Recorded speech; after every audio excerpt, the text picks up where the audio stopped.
ताकतवर था कि इससे लोगों को डर का एहसास होता था। वो हमेशा जानता था कि वो क्या कर रहा है। भारत ध्रुव के पापा के दूर जाने के बाद भी अजीब तरह से जमीन पर घुटने टेक कर बैठा था।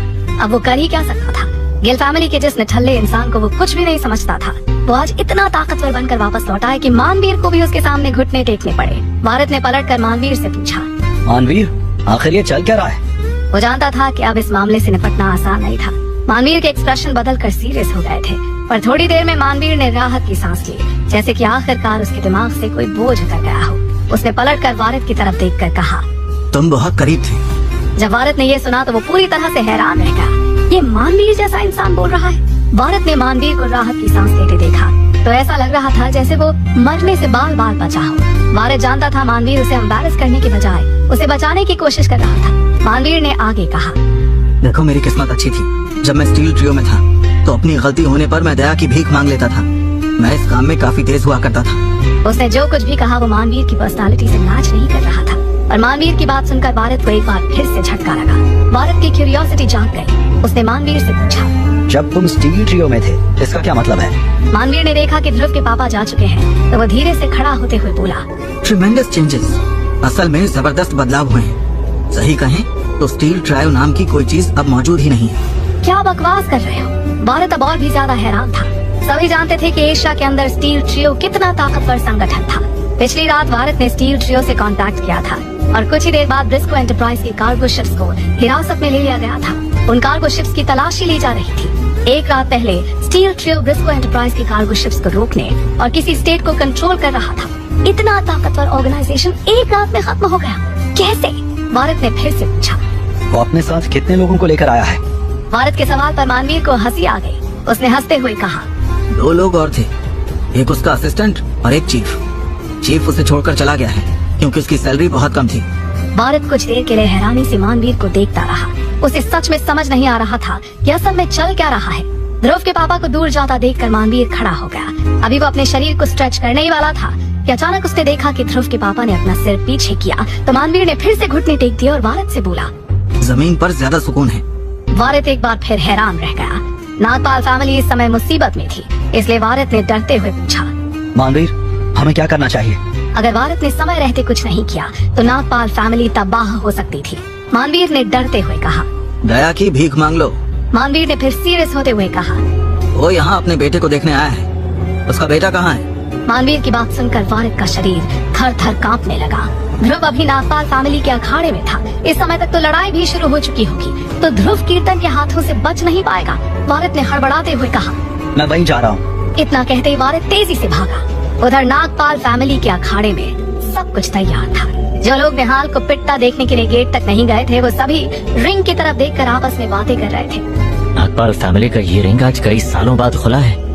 पता नहीं ये ध्रुव जिंदा बच पाएगा या नहीं। उसका बचपना और उसकी हिम्मत आज उसे भयानक मौत के दरवाजे पर ले आई है।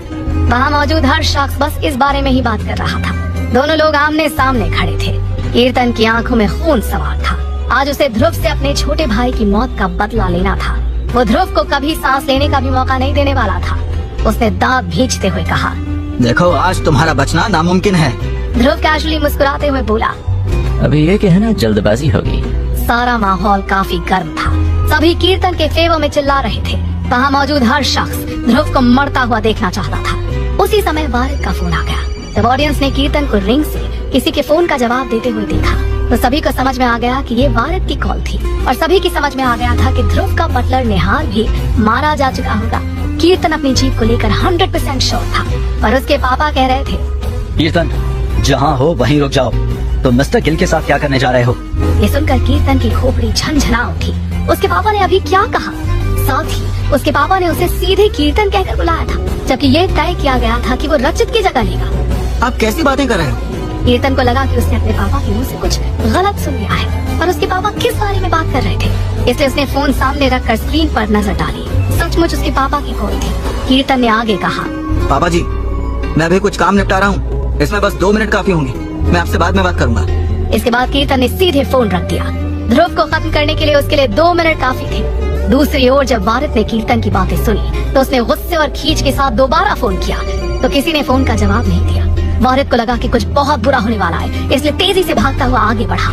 गिल फैमिली के लोग क्या कर दें कुछ कहा नहीं जा सकता था। न केवल मानवीर उससे डरता था बल्कि स्टील ट्रियो भी उससे मुकाबला नहीं कर सकता था। रिंग के चारों ओर बैठे लोग भी कंफ्यूज थे। कुछ लोगों ने कीर्तन नाम सुना था लेकिन नागपाल फैमिली में कीर्तन नाम का कोई था नहीं, इसलिए लगा कि भारत ने गलत आदमी को कॉल कर दी है। कीर्तन ने अपना सेल फोन रख दिया और चिल्लाया ध्रुव। इतना कहकर वो सीधे ध्रुव की तरफ चल दिया। वो रचित का बदला लेना चाहता था। ध्रुव की रिएक्शन टाइमिंग भी बहुत तेज थी, लेकिन कीर्तन कई साल आर्मी में बिता कर आया था। वो इस दिन का सपना देखता था जब वो दुनिया के सामने अपनी असली ताकत दिखा सके। ध्रुव ने बचने की कोशिश तो बहुत की पर कीर्तन का घूंसा ध्रुव को जा लगा। रिंग के चारों ओर मौजूद भीड़ ये देखकर खुशी से उछल पड़ी। लोग कीर्तन के लिए नारे लगा रहे थे। जोरदार मुक्का है। नागपाल फैमिली के लोग आम लोगों की तरह नहीं है। मुझे लगता है कि ये मुक्का तो हाथी को भी मार सकता है। कीर्तन ने एक ही मुक्के में ध्रुव को खत्म कर दिया था और अपनी जीत के कॉन्फिडेंस में मुस्कुरा रहा था। इसके बाद कीर्तन ने 2 कदम आगे बढ़ते हुए कहा, ध्यान से सुन लो, नागपाल फैमिली का घर कोई ऐसी जगह नहीं है जहां तुम अपनी मर्जी से आ जा सको। इतना कहते कीर्तन ने दूसरा घूंसा भी सीधे ध्रुव पर चढ़ दिया। घूंसा ध्रुव के माथे से जाकर टकराया। कीर्तन को अपने ऊपर बहुत भरोसा था। उसे पता था कि ये 2 घूंसे ध्रुव को खत्म करने के लिए काफी थे। कीर्तन की गलतफहमी तुरंत ही दूर हो गई। अपने आर्मी के एक्सपीरियंसेस के दम पर कीर्तन बता सकता था कि एक आम आदमी तो क्या, इन मुक्कों को एक प्रोफेशनल मुक्केबाज भी नहीं झेल सकता था। और ध्रुव जैसे रईस बाप के आवारा लड़के की क्या औकात। पर कीर्तन की सारी उम्मीदों को गलत साबित करता हुआ ध्रुव फिर से उठ खड़ा हुआ। कीर्तन 2 कदम पीछे जाकर बोला, कमाल है, पर कितनी देर? इतना कहकर वो एक तेज मूव के साथ फिर से ध्रुव के सामने आ गया। इस बार उसकी स्पीड पहले से काफी तेज थी। कीर्तन ने एक और मुक्का मारा पर इस बार हैरानी से कीर्तन की आंखें खुली की खुली रह गईं। ध्रुव ने उसके घूंसे को हवा में ही पकड़ लिया था। उसने सच में कीर्तन जैसे इंसान का हाथ रोक लिया था। आर्मी में कीर्तन के ओपोनेंट उसके सामने टिक नहीं पाते थे। आर्मी की एक स्पेशल यूनिट में होने की वजह से उसे अपने मिशन पर अक्सर अलग अलग तरह के लोगों का सामना करना पड़ता था। उसने अंडरवर्ल्ड से लेकर प्रोफेशनल लड़ाकों को धूल चटाई थी और अच्छे से जानता था कि कीर्तन का उन लोगों से कोई मुकाबला ही नहीं था। कीर्तन बहुत बड़े लेवल का फाइटर था, लेकिन आज पहली बार कीर्तन के मुक्के को किसी ने रोक लिया था, वो भी ध्रुव जैसे मच्छर ने। वहीं रिंग के बाहर खड़ी मालिनी ने जब ये देखा तो उसे कुछ राहत महसूस हुई। यूनिवर्सिटी से बाहर निकलने से पहले ही मालिनी ध्रुव की ताकत और पैसों के बारे में जानती थी। वहीं कीर्तन ने ध्रुव के इस मूव की तारीफ करते हुए कहा, नॉट बैड। कीर्तन की मुट्ठी ध्रुव ने पकड़ ली थी, लेकिन अभी भी कीर्तन के चेहरे पर सुकून का भाव था। फिर उसने अपना हाथ बाहर खींचने की कोशिश की और अचानक उसका चेहरा काला पड़ गया। ये क्या है? वो अपना हाथ ध्रुव की पकड़ से छुड़ा नहीं पा रहा था। ध्रुव ने मासूम चेहरे से पूछा, तो क्या हुआ? उस पल कीर्तन को समझ में आ गया कि उसका अपोनेंट भी कोई आम इंसान नहीं था। क्या उसके पापा ने लड़ाई से पहले यही कहने के लिए फोन किया था? ध्रुव को न केवल अच्छी ट्रेनिंग मिली थी बल्कि उसके बेसिक्स भी काफी मजबूत थे। कीर्तन ने भौहें सिकोड़ कर पूछा, क्या जसविंदर ने तुम्हें सिखाया? ध्रुव ने बात नहीं की बल्कि अपनी ताकत का एक नमूना भर दिया। कीर्तन ध्रुव के हाथ में जबरदस्त ताकत महसूस कर पा रहा था। थोड़ी देर ऐसे ही ताकत लगाने के बाद कीर्तन गुर्राया और उसने अपने दूसरे हाथ से ध्रुव पर हमला किया। ये नागपाल फैमिली की रिंग थी, जहाँ कभी उसके पुरखों को कोई नहीं हरा सका। वहाँ कीर्तन इस लड़ाई को हारना बर्दाश्त नहीं कर सकता था। पर कीर्तन को ये उम्मीद बिल्कुल नहीं थी कि ध्रुव उसके दूसरे मुक्के को फिर से रोकने में कामयाब रहेगा। इस बार कीर्तन को सच में थोड़ी शर्म महसूस हो रही थी। वो ध्रुव को छू भी नहीं पा रहा था। आर्मी में उसने कई तरह के पंचिंग स्किल सीखे थे और इस स्किल में उसे महारत हासिल थी। वहीं रिंग के चारों ओर बैठे लोग भी हैरान थे। दर्शकों को लगा था कि ये मैच एक तरफा है जिसमें कीर्तन विनर साबित होगा, लेकिन उन्हें उम्मीद नहीं थी कि ध्रुव इतनी आसानी से कीर्तन को रोक लेगा। ये क्या चल रहा है? मुझे भी कुछ समझ में नहीं आ रहा है। नागपाल फैमिली मार्शल आर्ट्स की दीवानी रही है। आज तक उसे कोई हरा नहीं पाया है। उनकी फैमिली के लड़कों ने कई बार नेशनल कंपटीशन में मेडल जीते हैं। सबकी नजरों में भले ही ध्रुव बहुत अच्छा कर रहा था, पर किसी को उम्मीद नहीं थी कि नागपाल फैमिली का कोई शख्स कभी हार भी सकता है। लेकिन कीर्तन की नजरों में शर्मिंदगी साफ दिख रही थी। ध्रुव की ताकत उसकी कल्पना से परे थी। कीर्तन ने कई बार कोशिश की और अंत में ध्रुव की पकड़ से आजाद हो पाया। अब कीर्तन की नजरों में ध्रुव के लिए थोड़ी इज्जत और हैरानी दोनों दिखाई दे रही थी। ध्रुव के 2 मूव देखकर ही कीर्तन के दिमाग में डर आ चुका था। वो अपने आप से बोला, नहीं, मैं ध्रुव के बहुत करीब जाने का रिस्क नहीं ले सकता। इसके स्किल्स भी बहुत अच्छे हैं और ताकत में ये किसी से कम नहीं। भले ही कीर्तन को समझ में नहीं आ रहा था कि ध्रुव ने ये कैसे किया, पर ध्रुव बहुत कम समय में काफी ट्रेंड हो चुका था। कीर्तन को लग रहा था कि ध्रुव इतने कम समय में जसविंदर के लेवल तक कैसे पहुंच गया। कीर्तन ने पहले जसविंदर की बैकग्राउंड की जांच की। वो जानता था कि अगर वो आर्मी में जसविंदर के साथ था तो आमने सामने की लड़ाई में उसका जसविंदर से कोई मुकाबला नहीं था। अगर आज उसने अपना बेस्ट परफॉर्म नहीं किया तो वो किसी को भी मुंह दिखाने लायक नहीं रह पाएगा। साथ ही उन दर्शकों का सामना कैसे कर पाएगा जो उसके लिए नारे लगा रहे थे। ये सोचते ही एक पल में कीर्तन का चेहरा काला पड़ गया और उसे डर भी लग रहा था। साथ ही उसका किलिंग इंटेंट भी अब पहले से ज्यादा था। अचानक वो उछला और बहुत तेजी से अपना दांव लिया। इसे देखते ही सारे माहौल में जैसे विस्फोट हो गया। सभी दर्शक कीर्तन के लिए शोर मचाने लगे, पर तब तक ध्रुव ने भी हाथ चला दिया था। एक तेज आवाज के साथ कीर्तन का मुक्का ध्रुव के मुक्के से टकराया। उनकी मुट्ठियां मिली। कीर्तन को बिल्कुल भी चोट नहीं आई थी, लेकिन ध्रुव का हाथ खून से लथपथ हो गया था। दर्द उसके हाथ की नसों से शुरू होकर उसके दिमाग तक जा रहा था। ध्रुव अपने हाथ के दर्द से कांप रहा था, पर उसे हैरानी हो रही थी कि मुक्केबाजी में खून कैसे निकल सकता है। तभी उसकी नजर कीर्तन के हाथ पर गई। कीर्तन के हाथ में पीतल का कड़ा था। ये कड़ा काफी मोटा था और इसकी एजेस काफी शार्प थी। ध्रुव का हाथ खून से लथपथ हो गया था और लोगों के बीच सन्नाटा पसरा हुआ था।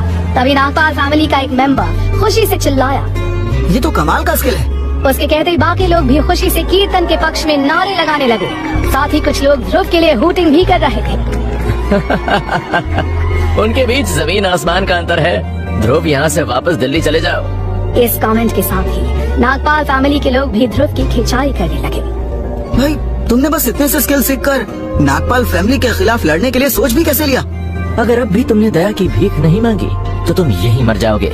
वहीं रिंग के बाहर मालिनी का चेहरा चिंता से सिकुड़ गया था। उसके खूबसूरत चेहरे पर अब चिंता की लकीरें थी। वो बहुत अच्छे से जानती थी कि कीर्तन कितना दुष्ट इंसान था, लेकिन इस समय सारी भीड़ नागपाल फैमिली के कंट्रोल में थी। इन लोगों की नजर में नागपाल फैमिली ही सब कुछ थी और वो चाहकर भी नागपाल फैमिली को नाराज नहीं कर सकते थे। भले ही कीर्तन ने इस लड़ाई में हथियार का इस्तेमाल किया हो, पर किसी को भी इसमें कोई गलती नहीं दिख रही थी। कोई ये सोच भी नहीं रहा था कि इसमें कुछ गलत है।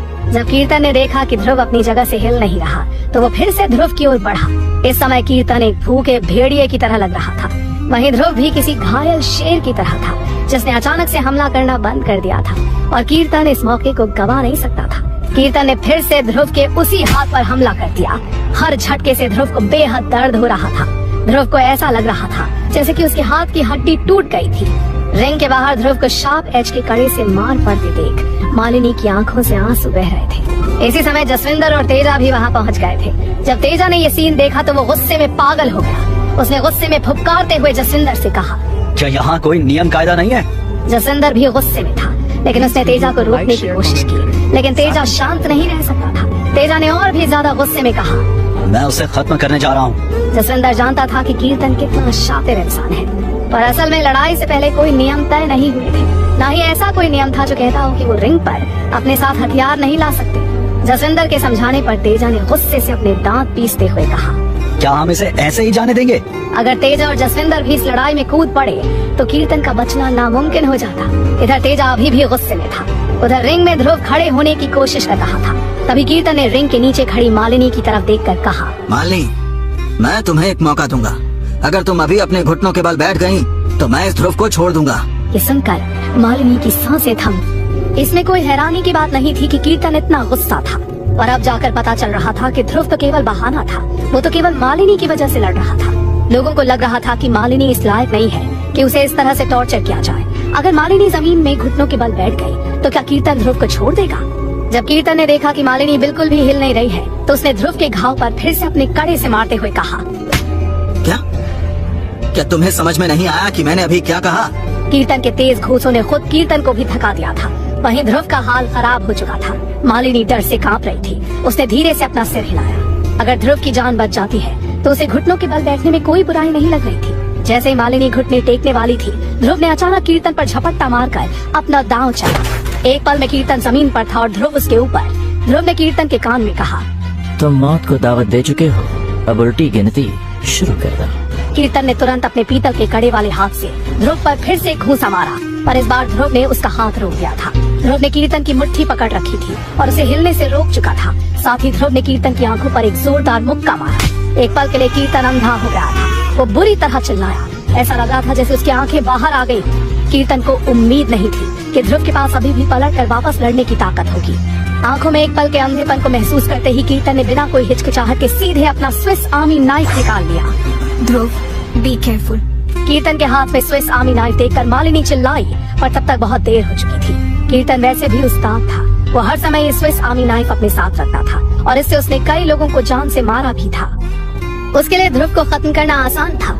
रिंग के बाहर कीर्तन के पक्ष में खड़े लोगों को अब जाकर एहसास हो रहा था कि ये एक फेयर कंपटीशन नहीं रह गया था।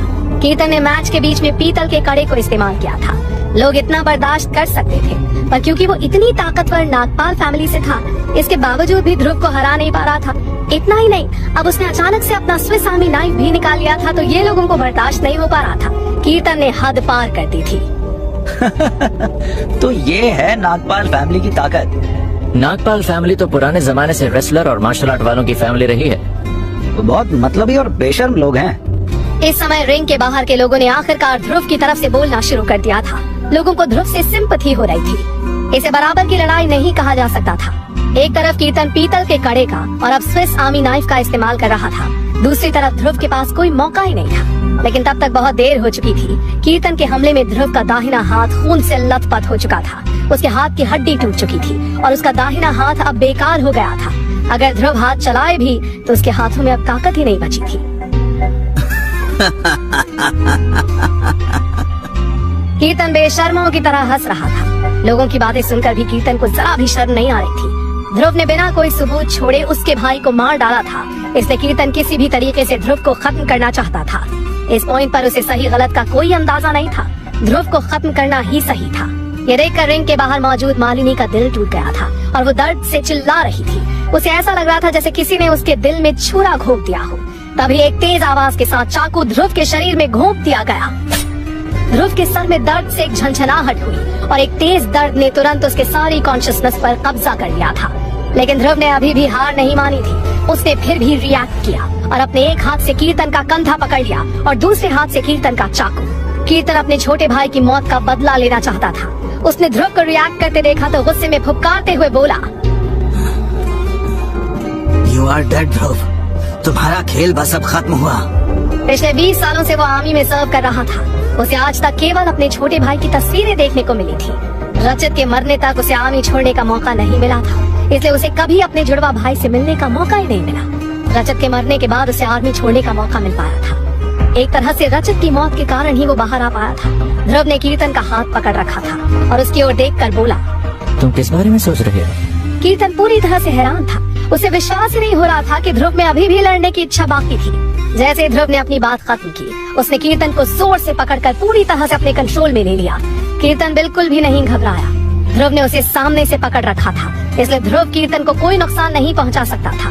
जैसे ही कीर्तन के दिमाग में यह ख्याल आया, ध्रुव ने कीर्तन के सिर पर अपने सिर से जोरदार टक्कर मारी। उन दोनों के सिर ऐसे टकराए जैसे दो अखरोट एक दूसरे से टकराते हो। कीर्तन को ऐसा लगा जैसे उसका सिर टूट गया हो। वो एक पल के लिए बेसुध सा हो गया था। ध्रुव सचमुच अपना सब कुछ दांव पर लगा चुका था। यह हमला उसने अपनी पूरी ताकत से किया था। ध्रुव के केवल इस एक ही हमले से कीर्तन को ऐसा लग रहा था मानो वो दर्द से फट जाएगा। वहीं ध्रुव ने दहाड़ते हुए कहा, It's not over yet, कीर्तन, दोबारा मेरे सामने आने की हिम्मत मत करना। अगले ही पल ऐसा लगा जैसे ध्रुव के पास कहीं से जबरदस्त ताकत आ गई हो, क्योंकि उसने फिर से अपने सिर से कीर्तन के सिर पर जोरदार हमला किया। वहीं इस रिंग के बाहर खड़ी मालिनी ये सब देखकर पूरी तरह से हैरान थी। उसे समझ में नहीं आ रहा था कि ध्रुव किस तरह का इंसान बन चुका था। इस समय ध्रुव कीर्तन से केवल मालिनी के लिए लड़ रहा था। जब मालिनी ने देखा कि ध्रुव का सिर खून से लथपथ था तो उसका दिल बहक गया और वो फ्रस्ट्रेशन में रोने लगी। जब ध्रुव ने कीर्तन पर दूसरी बार सिर से हमला किया तो कीर्तन को ऐसा लगा जैसे उसका सिर टूटकर अलग हो जाएगा। दोनों का चेहरा खून से लथपथ था। कीर्तन ने पागलों की तरह ध्रुव को देखकर दहाड़ा, आ जाओ, मैं तुम्हें अभी इस समय नर्क में भेज दूंगा। इतना कहते कीर्तन ने अपनी पूरी ताकत से ध्रुव के कमजोर हिस्सों पर हमला कर दिया। वो ध्रुव को घायल नहीं करना चाहता था, अब वो ध्रुव को खत्म करना चाहता था। वो चाहता था कि ध्रुव मर जाए। उसके इरादे भांपकर मालिनी की चीख निकल गई। नहीं। उसे अब किसी बात की कोई परवाह नहीं थी और वो तेजी से दौड़ती हुई रिंग की ओर भागी। उधर बाकी लोग ये नजारा देखने के लिए खड़े हो गए, यहाँ तक कि नागपाल फैमिली के मेंबर्स को भी कीर्तन गलत लग रहा था। अचानक कीर्तन ने स्विस आर्मी नाइफ निकाला और सीधे ध्रुव के गले पर निशाना साधते हुए हमला किया। लेकिन अगले ही सेकंड इससे पहले कि स्विस आर्मी नाइफ ध्रुव के गले को छूता, गर्म खून की एक धारा बह निकली और पूरा रिंग खून से सन गया था। मालिनी अपनी जगह पर रुक गई। सामने खून देखकर उसके हाथ पैर कांप रहे थे। वो बेहद हैरान थी। ये सीन बहुत डरावना था। जसविंदर आ चुका था। जसविंदर रिंग में आकर कीर्तन से स्विस आर्मी नाइफ छीन चुका था। फिर उसने कीर्तन की आंखों में आंखें डालकर कहा, कीर्तन, मैं तुम्हें अभी सिखाता हूँ कि स्विस आर्मी नाइफ को कैसे इस्तेमाल करते हैं। अपनी बात पूरी करने से पहले कीर्तन ने अपना हाथ घुमाया। लोगों को कुछ भी समझ में नहीं आया, बस उन लोगों ने केवल स्विस आर्मी नाइफ के चाकू से एक चांदी की चमक देखी और अगले ही पल कीर्तन का सिर कटकर जमीन पर गिर चुका था। जैसे ही ये हुआ, वारिद की भी आवाज सुनाई दी। वारिद भी यहाँ। जब वारिद ने देखा कि कीर्तन की गर्दन कटकर उसके अखाड़े में गिरी हुई है, तो वो पागलों की तरह जसविंदर पर दहाड़ा। उसे छोड़ दो। वारिद अंत में वापस मैदान में दिखाई दिया। हालांकि कीर्तन हार कर मारा भी जा चुका था। इस तमाशे को देख रहे लोग समझ गए थे कि कीर्तन ध्रुव की टक्कर का ओपोनेंट नहीं था। भले ही कीर्तन ने पीपल के कड़े को हथियार की तरह इस्तेमाल किया हो, फिर भी वो ध्रुव को टक्कर नहीं दे पा रहा था। उसने ध्रुव की गलत जगह पर हमला किया था और अंत में अपने चाकू से ध्रुव का गला काटने जा रहा था। देखने वाले लोगों के दिल से नागपाल फैमिली की इज्जत खत्म हो चुकी थी। लेकिन जिस बात ने उन्हें और भी ज्यादा चौंका दिया वो ये थी कि वारिद अभी भी दया की भीख मांग रहा था। इसके अलावा जब वारिद जसविंदर से कीर्तन को छोड़ने की भीख मांग रहा था, पर जसविंदर के हाथ बिजली से भी तेज थे और वारिद की आवाज सुनने के बाद भी वो रुक नहीं पाया। जब तक जसविंदर कुछ सोच पाता, कीर्तन का सिर धड़ से अलग हो चुका था। वारिद हैरान अपनी जगह बुत बनकर खड़ा था। नागपाल फैमिली के दोनों जुड़वा बच्चे, वारिद की पूरी जिंदगी और सब कुछ उजड़ चुका था। वारिद इतने गुस्से में था कि वो अपने इमोशंस को काबू में नहीं रख पा रहा था। वो पागलों की तरह सबको गाली बक रहा था, जबकि वहीं जसविंदर बहुत शांत था। वारिद का गुस्सा देखकर सारा माहौल बदल चुका था। एक अजीब सी चुप्पी छाई हुई थी। कब क्या हो जाए किसी को कोई उम्मीद नहीं थी, पर जसविंदर को वारिद की बिल्कुल भी परवाह नहीं थी। वो बस पीछे मुड़ा और ध्रुव के पास जाकर बोला, क्या तुम ठीक हो? ध्रुव का चेहरा सूजा हुआ था। उसकी चोटों से खून निकल रहा था। वो कहीं से भी ठीक नहीं लग रहा था। जसविंदर ने ध्रुव की तरफ देखकर कहा, बहुत अच्छा ध्रुव, जितना मैंने सोचा था उससे कहीं बेहतर। अब चलें? उसने एक हाथ से ध्रुव को उठने में मदद की और ध्रुव को उठाकर तेजा को सौंप दिया। साथ ही तेजा को इशारा किया कि वो ध्रुव का ध्यान रखे। उसके बाद तुरंत जसविंदर पलटा और वारिद को सबक सिखाने चल दिया। वारिद पूरे गुस्से में नॉन स्टॉप गालियां बक रहा था। वो ध्रुव और कीर्तन को लड़ने से रोकने के लिए यहाँ आया था। वो आज तक नहीं जानता था कि ध्रुव के पापा कौन थे, लेकिन वो इतना जरूर जानता था कि मानवीर उससे कभी झूठ नहीं बोलेगा। लेकिन अभी उसके सामने उसके दूसरे लड़के की लाश पड़ी थी। ऐसे में वारिद चुपचाप खड़ा तमाशा कैसे देख सकता था? उसे कुछ तो करना ही होगा। वो कायर नहीं था। उसने जसविंदर को देखकर कहा, तुम कहाँ जा रहे हो? तुम्हें लगता है कि तुम सब जिंदा बचकर निकल जाओगे? इतना कहते ही अगले पल वारिद जसविंदर के सामने खड़ा था। वो जसविंदर को वहीं खत्म कर देना चाहता था। जसविंदर ने कुछ नहीं कहा। उसने बस अपनी मुट्ठियां भींच ली, मानो कह रहा हो कि वो तैयार है। वारिद ने गुस्से में एक घूसा बगल में रखे लकड़ी के पटरे पर मारा और उस पटरे के टुकड़े टुकड़े हो गए। देखने वाले ये सीन देखकर डर से कांपने लगे। वारिद ने जसविंदर को देखकर दहाड़ते हुए कहा, तुम जसविंदर हो ना? मैंने बहुत सुना है तुम्हारे बारे में, लेकिन तुम जो भी हो, मेरे बेटे को मारकर यहाँ से नहीं जा सकते। क्या तुम्हें लगता है कि उसे खत्म कर इतनी आसानी से निकल जाओगे और मैं कुछ नहीं करूँगा? वारिद को कुछ समझ में नहीं आ रहा था। जसविंदर किसके लिए काम करता है? वो कौन है? वारिद को इससे कोई मतलब नहीं था। वो बस एक बात जानता था कि ध्रुव के लोगों ने उसके बेटे को खत्म किया है और वो हर हाल में अपना बदला लेकर रहेगा। उसे शायद ये लग रहा था कि वो चाहे तो ध्रुव और उसके पापा को यहीं खत्म कर सकता था।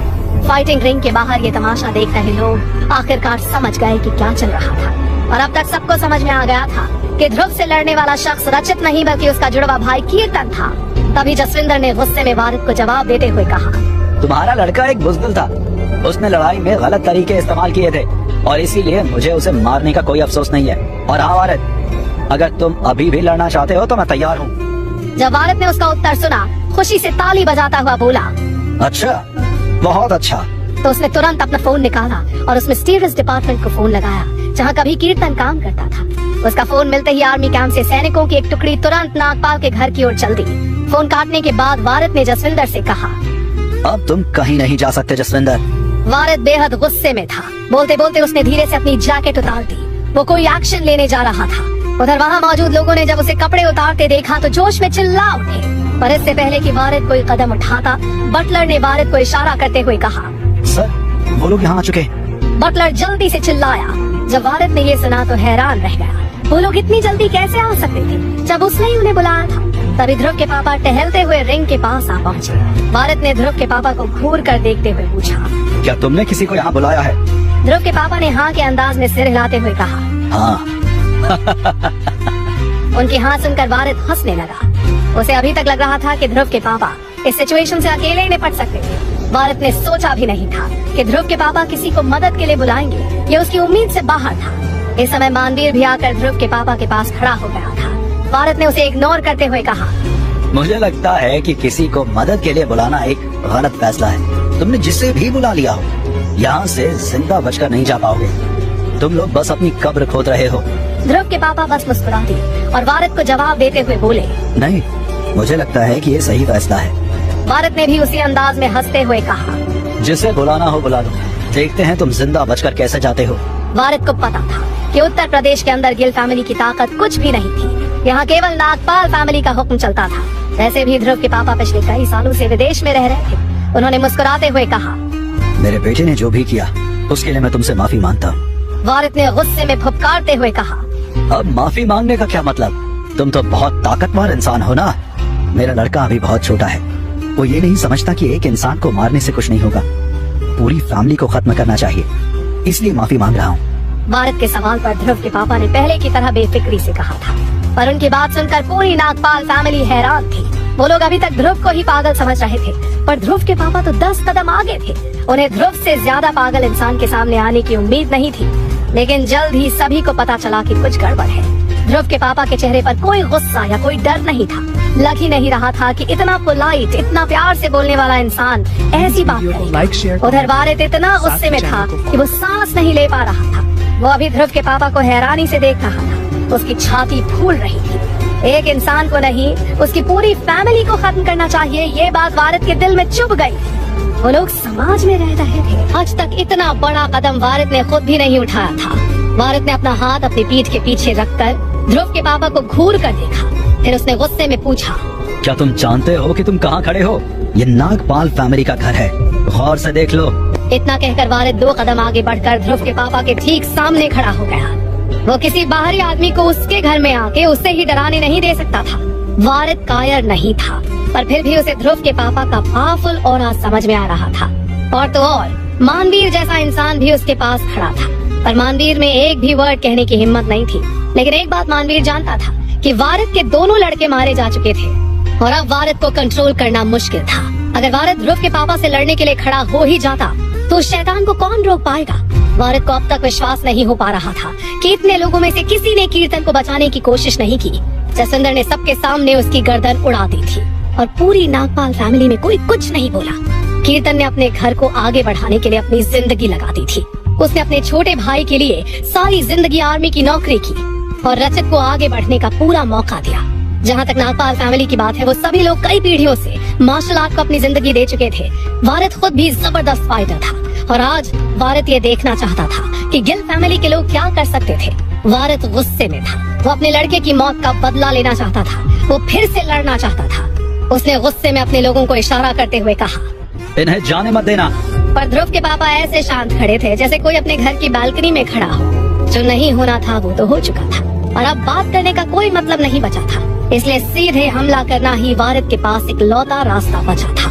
नागपाल फैमिली में केवल कुछ ही लोग ध्रुव के पापा को जानते थे और उससे भी कम लोग मानवीर को जानते थे। मानवीर ने देखा कि वारिद का एक्सप्रेशन में कुछ गड़बड़ है, इसलिए उसने तुरंत पूछा, तुम क्या करने जा रहे हो? वारिद ने कोई जवाब नहीं दिया। उसका चेहरा और ज्यादा खतरनाक होता जा रहा था। ये देखकर कि वारिद पर उसकी बात का कोई फर्क नहीं पड़ रहा था, मानवीर ने उस पर गरजते हुए पूछा, वारिद तुम पागल तो नहीं हो गए? क्या तुम जानते हो कि मैं यहाँ क्यों आया हूँ? मानवीर यहाँ ध्रुव के पापा की मदद करने नहीं बल्कि वारिद के लिए आया था। सीधे शब्दों में कहें तो मानवीर यहाँ अपने फायदे के लिए आया था। स्टील ट्रियो के बिखरने के बाद अब उत्तर प्रदेश ही एकमात्र ऐसी जगह थी जहाँ से मानवीर फिर से जिंदगी शुरू करने जा रहा था। अब तक स्टील ट्रियो को आगे बढ़ाने में नागपाल फैमिली की काफी मदद मिली थी। इसके अलावा अगम चैरिटी के दिवालिया होने पर मानवीर पहले अपना फाइनेंशियल खो चुका था। अब अगर नागपाल फैमिली को कुछ भी हो गया तो मानवीर को बहुत बड़ा नुकसान हो जाता। इसलिए मानवीर आज नागपाल फैमिली के पास आया था। वो नागपाल फैमिली को कुछ नहीं होने दे सकता था। उसे वारिद को हर हाल में बचाना था, क्योंकि वारिद को बचाने का मतलब था मानवीर खुद भी बच जाएगा। मानवीर को लग रहा था कि वारिद अभी जो भी करने जा रहा था उससे वारिद को बहुत बड़ा नुकसान हो सकता था। वहीं वारिद के नजरिए से देखें तो जब उसके दोनों लड़के ही न रहे तो क्या फायदा, क्या नुकसान। उसके दिमाग में केवल एक ही चीज चल रही थी और वो था बदला। मानवीर को विश्वास नहीं हो रहा था कि वारिद ध्रुव के पापा से लड़ना चाह रहा था। उसे लगा कि वारिद बहुत इडियट था। अगर मानवीर ध्रुव के पापा से लड़ाई में जीत भी गया तो क्या हासिल कर लेगा? वो पहले स्टील ट्रियो को खत्म कर चुका था और स्टील ट्रियो से जुड़े लोगों को भी खत्म कर चुका था। मानवीर को भले ही ठीक से अंदाजा न हो कि ध्रुव के पापा का विदेश में क्या स्टेटस है, पर एक बात वो अच्छे से जानता था कि अगर ध्रुव के पापा सामने आ गए तो दुनिया के सभी बड़े लोगों को उसके लिए रास्ता छोड़ना होगा। तभी वारिद की आवाज गूंजी, इन्हें समझा दो कि हम कौन है। वारिद गुस्से में था और उसे इस बात की कोई परवाह नहीं थी कि मानवीर ने उससे क्या कहा था। नागपाल फैमिली के लोगों ने जब उसका ऑर्डर सुना तो एक भगदड़ सी मच गई। उन सभी का एक ही टारगेट था, वो था ध्रुव के पापा। सभी ध्रुव के पापा की तरफ दौड़ पड़े। जब मानवीर ने लोगों को अपनी ओर आते देखा तो वो ध्रुव के पापा के पास पहुंचकर उनके सामने आकर खड़ा हो गया। मानवीर ने अपनी पोजीशन ले ली और अपनी तरफ आते लोगों को देखकर चिल्लाया, उनको छूने से पहले तुम लोगों को मेरी लाश से होकर गुजरना होगा। ये सुनकर ध्रुव के पापा के हाव भाव बदल गए। रिंग में अभी ध्रुव का खून बह रहा था और उसमें थोड़ी सी ताकत बची थी। ध्रुव ने अपनी आंखें खोलकर पापा की ओर देखा। पापा। इतने सालों के बाद आज ध्रुव ने अपने पापा को देखा था। उसके पापा वापस आ गए थे, पर इस समय हालात ऐसे थे कि दोनों मिल भी नहीं सकते थे। ध्रुव ने उनकी ओर देखा। उसे थोड़ी हैरानी हो रही थी। वो यहाँ रिंग में बैठकर अपने पापा की ताकत का अंदाजा नहीं लगा सकता था। वो एक आम इंसान की तरह ही दिख रहे थे। उधर मानवीर मोर्चा ले चुका था। उसने गरजते हुए कहा, देखो, ये गलती करने की कोशिश भी मत करना। यहाँ आने के बारे में सोचना भी मत। मानवीर दहाड़ा और एक पल में ही वो लड़ने के लिए तैयार था। ऐसा लग रहा था कि उसका फाइटिंग मोड एक्टिवेट हो गया था। ये देखकर वारिद थोड़ा परेशान था। वारिद की जगह कोई और होता तो उसे संभाला जा सकता था, लेकिन मानवीर लड़ने के मूड में था। मानवीर के रहते हुए ध्रुव के पापा को छू पाना नामुमकिन था। वारिद ने अपने लोगों का हौसला बढ़ाते हुए कहा, हमला करो, चलो मिलकर उसे खत्म कर डालें। नागपाल फैमिली अपना सब कुछ दांव पर लगाने को तैयार थी। वारिद को मानवीर की बातों पर विश्वास था कि ध्रुव के पापा पूरी नागपाल फैमिली को खत्म कर सकते हैं और चाहे तो पूरी दुनिया को उलटने में भी देर नहीं लगेगी। वारिद अच्छे से जानता था कि ध्रुव के पापा आज अभी पूरी नागपाल फैमिली को खत्म कर सकते हैं, इसलिए वारिद के पास केवल एक ही चांस था। उसे लग रहा था कि अगर उसने ध्रुव के पापा को अपना अगला कदम लेने से पहले ही खत्म कर दिया तो शायद वो जीत पाएगा। साथ ही वारिद को उम्मीद थी कि कीर्तन जिस यूनिट में काम करता था वो भी आती होगी। अगर आर्मी आ गई तो वारिद को बस ध्रुव के पापा की पहचान बदलनी होगी और सारी बात खत्म हो जाएगी। जहाँ तक नागपाल फैमिली के बाकी लोगों की बात थी, वो कॉन्फिडेंट थे कि मानवीर और ध्रुव के पापा को निपटाना आसान था। वो केवल 2 या 3 लोग थे और नागपाल फैमिली के पास 100 से ज्यादा लोग थे। जो भी बीच में आया वो मारा जाएगा। तभी नागपाल फैमिली का हेड बटलर वारिद के पास आकर बोला, सर, वो लोग यहाँ पहुँच चुके हैं। ये सुनकर वारिद का चेहरा काला पड़ गया। वारिद को लग रहा था कि कीर्तन की यूनिट आ जाएगी, पर इतनी जल्दी इसकी उम्मीद वारिद को नहीं थी और उसने हेड बटलर को देखकर कहा, उन्हें रोकने का कोई रास्ता ढूंढो। मेरे भाइयों से कहो कि वो बाहर जाएं और उनको अंदर आने न दें। साथ ही ध्यान रहे कि उन्हें अभी कुछ भी पता न चले। ये सुनने के बाद बटलर ने अपना सिर हिलाते हुए कहा, सर, मुझे डर है वो लोग ऐसा नहीं कर पाएंगे। हेड बटलर की आवाज में डर था। उसके कहने का मतलब एकदम साफ था कि कोई कुछ नहीं कर पाएगा। वारिद गुस्से से फुफकारता हुआ हेड बटलर की ओर मुड़ा। बटलर ने फिर कहा, हाँ सर, विश्वास कीजिए, हम लोग सच में उन्हें रोक नहीं सकते। उसने दरवाजे के बाहर की ओर इशारा करते हुए आगे कहा, वैसे भी ध्रुव सर के पापा कौन हैं? मैंने गिल फैमिली में इतने ताकतवर शख्स के बारे में कभी नहीं सुना। सर, आप एक खिड़की से बाहर देखो, आपको भी पता चल जाएगा कि हम। वारिद जानता था कि ध्रुव के पापा एक ताकतवर इंसान थे, हालांकि उसे अभी भी उनकी ताकत का अंदाजा नहीं था। बटलर की बातें सुनकर वारिद सरप्राइज था। उसे गुस्सा भी आ रहा था। ये मेरा बटलर है या गिल फैमिली का? तभी बटलर ने खिड़की खोल दी। बाहर का नजारा देखकर वारिद के पैरों के तले जमीन खिसक गई। वो बेहद सदमे में था और उसके दिमाग ने काम करना बंद कर दिया था। ये क्या है? बाहर पूरे आसमान पर हेलीकॉप्टर्स उड़ रहे थे। कीर्तन की आर्मी यूनिट के पास इतने हेलीकॉप्टर्स थे, ये सोचकर ही वारिद हैरान था। नागपाल फैमिली उन्हें रोक नहीं सकती थी। आर्मी के लोग नागपाल फैमिली की तलाशी नहीं ले सकते थे। वो तो अपने एक जवान की फैमिली की मदद करने आए थे। कोई उन्हें कैसे रोक सकता था? चाहे कुछ भी हो, उन्हें रोकना किसी के बस की बात नहीं थी। नागपाल फैमिली की हवेली बहुत बड़ी थी और उनके बंगले के चारों ओर उससे भी बड़ी जमीन खाली पड़ी थी, इसलिए हेलीकॉप्टर्स के उतरने के लिए जगह की कमी नहीं थी। वारिद ने बटलर को देखकर कहा, ऐसा कैसे हो सकता है? वारिद डर गया था। सामने का मंजर बहुत भयानक था। खिड़की के बाहर हेलीकॉप्टर्स के कारण धूल के साथ सूखे पत्ते उड़ रहे थे। वारिद भी इस नजारे को देखकर डर गया था। अगर उसने अभी भी ध्रुव के पापा के साथ लड़ाई करने की कोशिश की तो लड़ाई शुरू होने से पहले ही वो हार जाएगा, और अगर ध्रुव के पापा के मोमेंटम की बात करें तो वारिद पहले ही हार चुका था। हेड बटलर ने हैरानी से पूछा, सर, हमें क्या करना चाहिए? इतने सालों तक नागपाल फैमिली में रहने के बावजूद बटलर को कभी ऐसी सिचुएशन का सामना नहीं करना पड़ा था।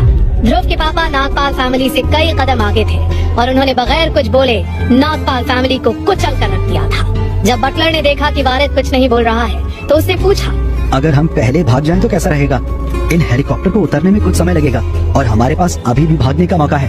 हालांकि बटलर की समझ में नहीं आ रहा था कि ध्रुव के पापा ने ऐसा कैसे किया, पर वो इतना जरूर जानता था कि नागपाल फैमिली उन लोगों के खिलाफ लड़ने के लायक ही नहीं है। खिड़की के बाहर बहुत सारे हेलीकॉप्टर्स थे, चारों तरफ केवल हेलीकॉप्टर्स ही दिख रहे थे। वारिद ने अपने जीवन में इतने हेलीकॉप्टर्स कभी एक साथ नहीं देखे थे। वो आकाश को ढकते हुए एक के बाद एक उड़ते गए। जब उसने ये देखा तो अंततः उसे एहसास हुआ कि उसका ध्रुव के पापा से कोई मुकाबला नहीं था। मुझे एक बाइनोक्यूलर दो। वारिद ने अपना हाथ बढ़ाकर बटलर से कहा। इस समय बटलर उसके लिए बाइनोक्यूलर्स कहाँ से ढूंढ कर लाता, पर बटलर वारिद को अच्छी तरह से जानता था और उसने कहा, सर हमें बाइनोक्यूलर की जरूरत नहीं है। मैं जानता हूँ कि आप देखना चाहते हैं कि ये आर्मी के हेलीकॉप्टर हैं या नहीं। हवा में बहुत सारे हेलीकॉप्टर्स थे। अगर वो विदेश से आए होते तो केवल एक ही हेलीकॉप्टर होता। हालांकि इतने सारे हेलीकॉप्टर्स का एक साथ आना इम्पॉसिबल था। बटलर की बात सुनकर वारिद का दिल बैठ गया और उसने अपनी मुट्ठियां भींच ली। वो बहुत परेशान लग रहा था क्योंकि बटलर सही था, ये सभी आर्मी के हेलीकॉप्टर्स थे। इसके अलावा वारिद के लोगों ने दरवाजे पर उसके ऑर्डर नहीं सुने थे, इसलिए वारिद ने गैस किया कि हो सकता है कि ध्रुव के पापा ने सीक्रेटली कोई और प्लान बना रखा होगा। बटलर समझदार था और अभी भी उसका दिमाग सही चल रहा था। उसने वारिद को समझाते हुए कहा, सर अगर हम अब भी नहीं गए तो आगे हमारे पास कोई मौका नहीं होगा। अगर आप जिंदा हो तो किसी और चीज के बारे में चिंता मत करो, पहले अपनी जान बचाओ। नागपाल फैमिली के बटलर ने चिल्लाते हुए कहा और वारिद की आंखें रिंग पर पड़ी कीर्तन की लाश पर थी। कुछ दिन पहले जब रचित की मौत हुई तब भी वारिद यहाँ ही खड़ा था। आज जब कीर्तन का मर्डर हुआ तो भी वारिद समय पर नहीं पहुँच पाया। नागपाल फैमिली जल्द ही तबाह होने वाली थी और वारिद चाहकर भी कुछ नहीं कर पा रहा था। बटलर फिर चिल्लाया, सर आप क्या सोच रहे हैं? वारिद ने पीछे मुड़कर देखा। फाइटिंग रिंग के आसपास मौजूद लोगों का मानवीर से कोई मुकाबला नहीं था। भले वो मानवीर को कुछ समय के लिए रोक ले पर उसे हरा नहीं पाएंगे, और अगर मानवीर को रोक ही लिया तो आर्मी के लोगों को नहीं रोक पाएंगे। वारिद ने कंफ्यूजन, फ्रस्ट्रेशन और गुस्से में अपने दांत पीसते हुए अपना लास्ट डिसीजन ले लिया और बटलर से बोला, चलो चले। वो जाने वाला था पर तभी उसकी नजर ध्रुव पर पड़ी। अगर उसे मौका मिलता तो वो ध्रुव को अपने हाथों से मार डालता। जैसे ही वारिद भागा किसी ने उसे पहचान लिया और पीछे से चिल्लाया, वो देखो वारिद भाग रहा है। इतना सुनते ही नागपाल फैमिली के लोगों की हिम्मत जवाब दे गई। वारिद उन्हें लड़ने के लिए छोड़ गया और खुद जान बचाकर भाग रहा था। वारिद ने हेड बटलर से कहा, फैमिली के बाकी लोगों को मेन गेट की रक्षा करने के लिए कहो और कहो कि आर्मी को अंदर न आने दें। जब समय आएगा तो गेट से दूर हट जाएं। बटलर ने सिर हिलाया और तुरंत फैमिली मेंबर्स को इन्फॉर्म कर दिया। नागपाल फैमिली कई पीढ़ियों से मार्शल आर्ट को अपनी जिंदगी दे रही थी। सभी लड़ने में अच्छे थे। जब तक नागपाल फैमिली पूरी तरह से तबाह ना हो जाए वो लोग आसानी से हार मानने वालों में से नहीं थे। तभी किसी ने ध्रुव के पापा को बताया, सर ध्रुव का बहुत खून बह रहा है। ध्रुव अभी भी रिंग में लेटा हुआ था। ध्रुव, क्या तुम ठीक हो? मालिनी ने ध्रुव का हाथ पकड़ रखा था और दूसरे हाथ से ध्रुव की छाती को सहलाकर ध्रुव को सांस लेने में मदद कर रही थी। थोड़ी देर में मालिनी को लगा कि उसके हाथ में खून लगा हुआ है। खून देखकर मालिनी ने अफसोस जताते हुए कहा, वो एक नंबर के गंदे बेईमान लोग हैं। दौड़ते समय मालिनी ने अपने दांत पीस लिए। अगर कीर्तन ने बेईमानी न की होती तो ध्रुव उसे आसानी से हरा देता। तभी जसविंदर ने मालिनी के हाथ में लगे खून को देखकर उसे समझाते हुए कहा, वो ठीक है, मुझे देखने दो। मेरी कार में कुछ अच्छी दवाएं पड़ी हैं। हमें पहले इसका खून रोकना होगा। जसविंदर को देखकर मालिनी की भी हिम्मत आ गई। मालिनी ने ध्रुव को जाने दिया। दूसरी ओर मानवीर ने अपने आसपास के सभी लोगों को पटक कर नीचे गिरा दिया था। फिर उसने पीछे मुड़कर ध्रुव के पापा की ओर देखा तो हैरान रह गया। वो किस तरह के इंसान थे? यहाँ आने के बाद इतना खून खराबा होने के बाद भी वो आराम से खड़े थे और वो वारिद को भागने कैसे दे सकते थे? मानवीर ने हैरानी से ध्रुव के पापा से पूछा, क्या हमें उसके पीछे जाना चाहिए? ध्रुव के पापा ने सिर हिलाते हुए कहा, कोई जरूरत नहीं। उनकी बात सुनकर मानवीर ने डरते हुए कहा, मुझे पता है कि हम घिरे हुए दुश्मन का पीछा नहीं कर सकते। मानवीर मन ही मन बहुत खुश था। नागपाल फैमिली उसकी बिजनेस पार्टनर भी थी। अगर नागपाल फैमिली पूरी तरह से बर्बाद हो गई तो उसके पास रिकवरी की कोई गुंजाइश नहीं होगी, क्योंकि वो लोग एक दूसरे से जुड़े हुए थे।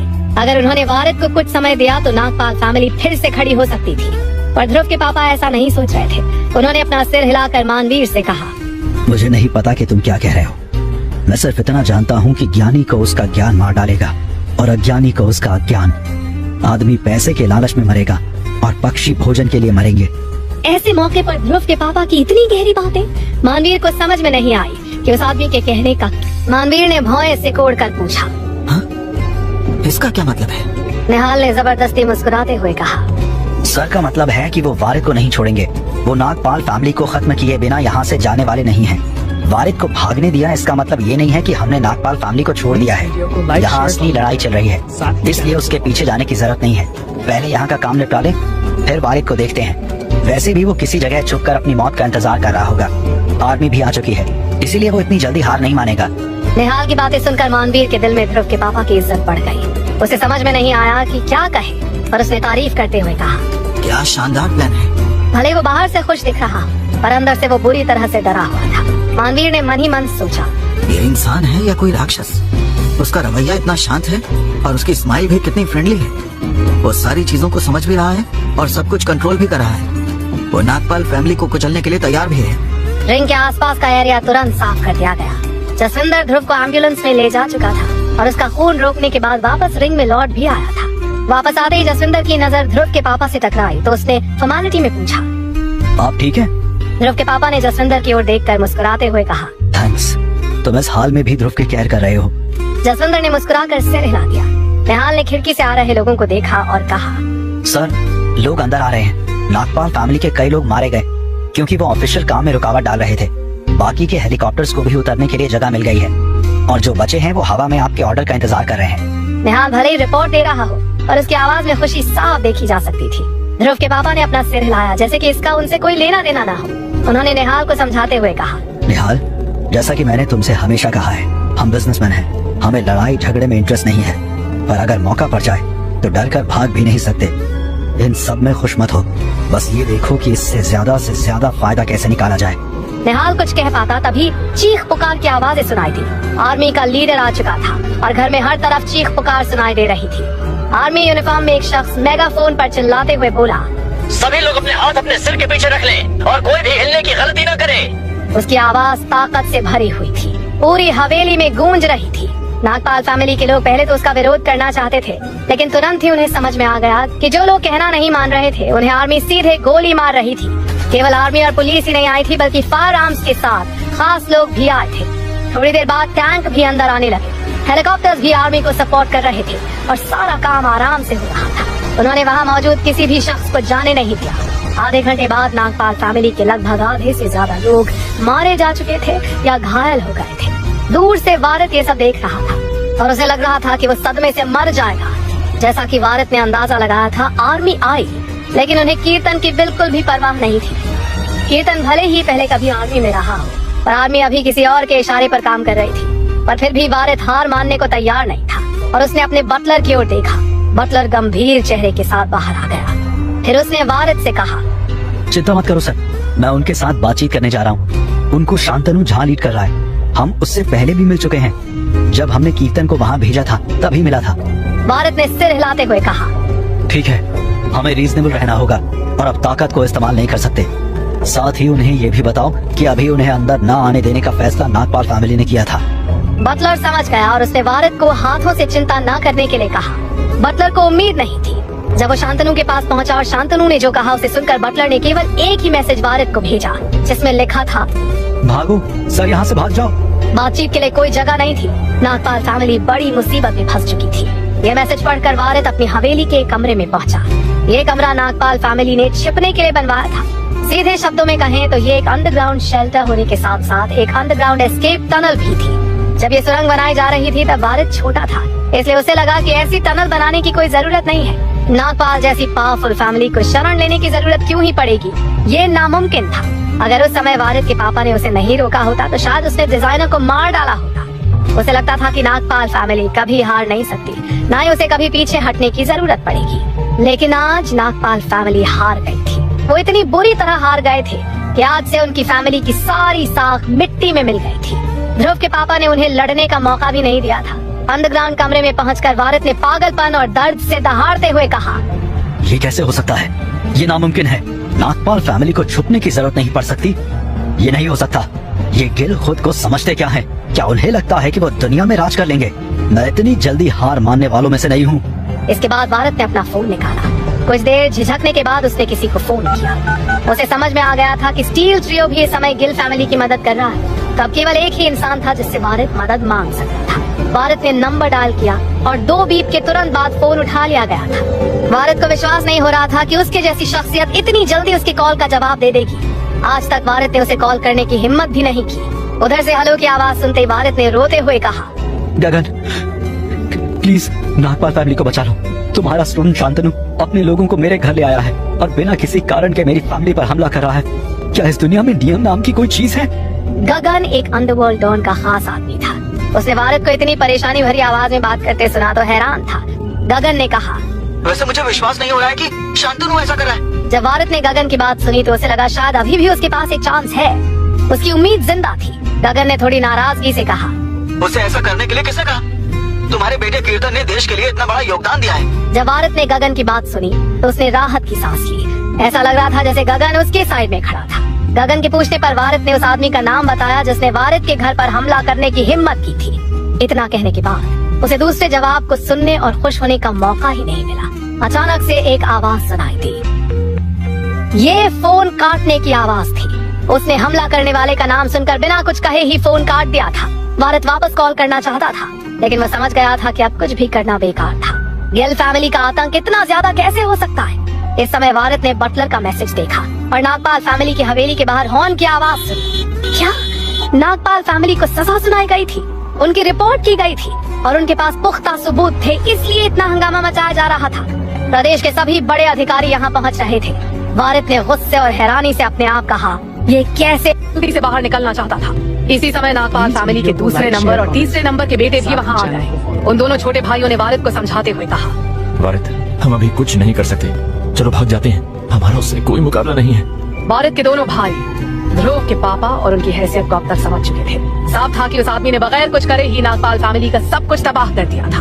अब नागपाल फैमिली का न तो कंट्रोल बचा, न रसूख बचा, न ताकत बची और तो और न भारत के दोनों बेटे बचे। और अगर आर्मी सीधे नागपाल फैमिली के लोगों को गोली मार रही है तो इसका मतलब साफ था कि उन्होंने पहले ही सोच लिया था कि नागपाल फैमिली गलत है। भारत निराशा में दहाड़ उठा। वो गिल बहुत बदतमीज है, मैं उसे छोड़ूंगा नहीं। भारत की बात सुनकर उसके दूसरे भाई ने कहा, भारत ये सच में बहुत घमंडी और बदतमीज फैमिली है, लेकिन हम उसका कुछ नहीं कर सकते हैं। तभी दूसरे भाई ने कहा, किसी ने हमारे बारे में रिपोर्ट की थी। किसने? भारत ने तुरंत पूछा। अमन बालिया और फारूक लांगा ने। भारत के दूसरे भाई ने जवाब दिया। ये नाम सुनकर भारत इतना डर गया कि उसके पैर कमजोरी से थर थर कांपने लगे और वो सीधे घुटनों के बल बैठ गया मैदान पर। उसके मन में केवल ध्रुव के पापा के शब्द बार बार आ रहे थे। एक शख्स को मारने से कोई फायदा नहीं, हमें पूरी फैमिली को मारना होगा। ऑफ कोर्स भारत जानता था कि अमन और फारूक किस तरह के लोग थे। वो दोनों स्टील ट्रियो में बाकी 2 लोग थे और इस ट्रियो का तीसरा शख्स था मानवीर।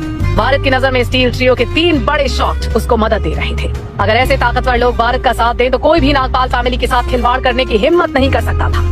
हालांकि उसे उम्मीद नहीं थी कि ध्रुव के पापा ने उसे हराने के लिए केवल एक चाल चली और सबसे पहले स्टील ट्रियो को खत्म कर दिया। भारत ने जमीन पर बैठे बैठे पूछा, वो दोनों, उन्होंने मेरी रिपोर्ट क्यों की? भारत की आंखों के सामने अंधेरा छा रहा था। वो बहुत गुस्से में था। वो जानता था कि वो दोनों अपनी रेपुटेशन की उतनी परवाह ही नहीं करते जितनी मानवीर की। इसलिए अगर उन्होंने भारत की रिपोर्ट की थी तो इसका मतलब साफ था कि वो दोनों खत्म हो चुके होंगे। फिर दूसरे भाई ने भारत को देखकर निराशा भरी आवाज में कहा, भारत क्या तुम नहीं जानते? उन दोनों को पकड़ लिया गया है और उन्होंने अपना बयान भी दे दिया है। ये सुनते ही भारत का पूरा शरीर कांप उठा। आखिर ये क्या हो रहा था? वो दोनों पकड़े गए। ये एक बड़ी खबर थी।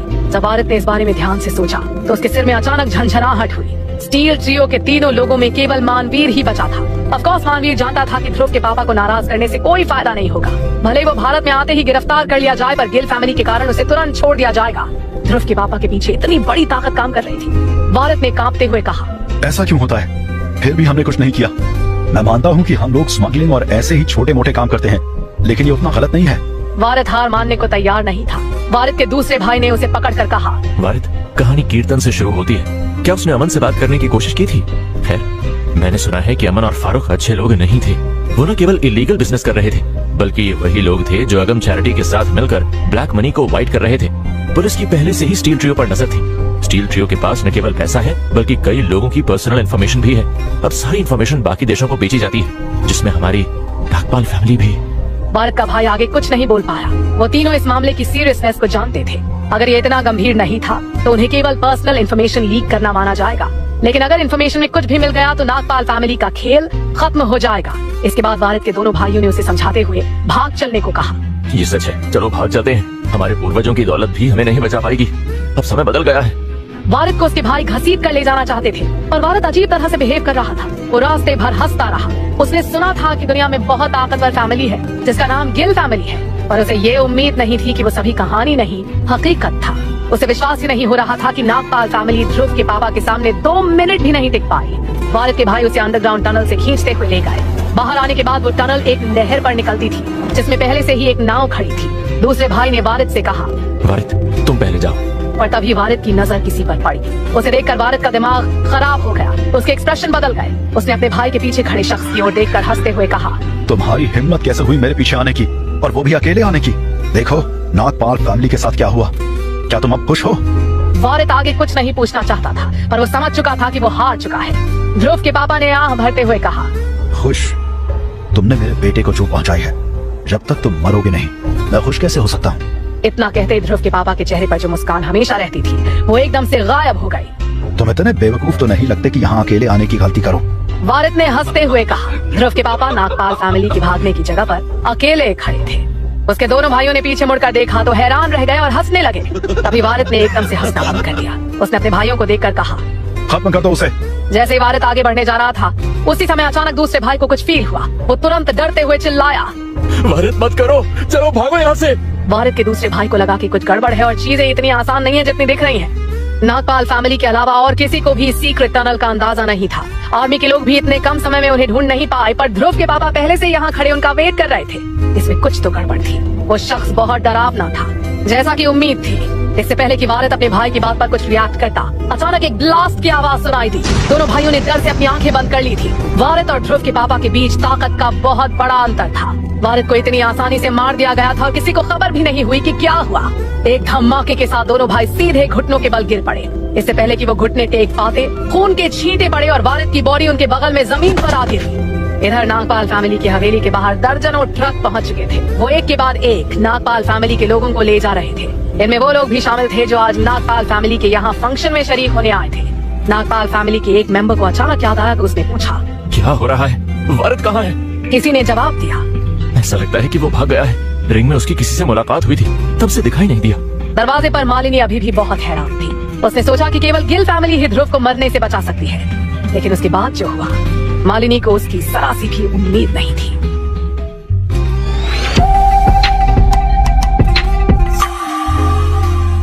मालिनी काफी देर तक डरी हुई थी। तभी अनिका भी वहाँ आ गई। अनिका ने मालिनी को ऐसे खड़ा देखा तो वो भी चौंक गई। अनिका ने पूछा, नागपाल फैमिली का क्या हुआ? अनिका का सवाल सुनकर मालिनी थोड़ा हैरानी से बोली, तुम्हें नहीं पता?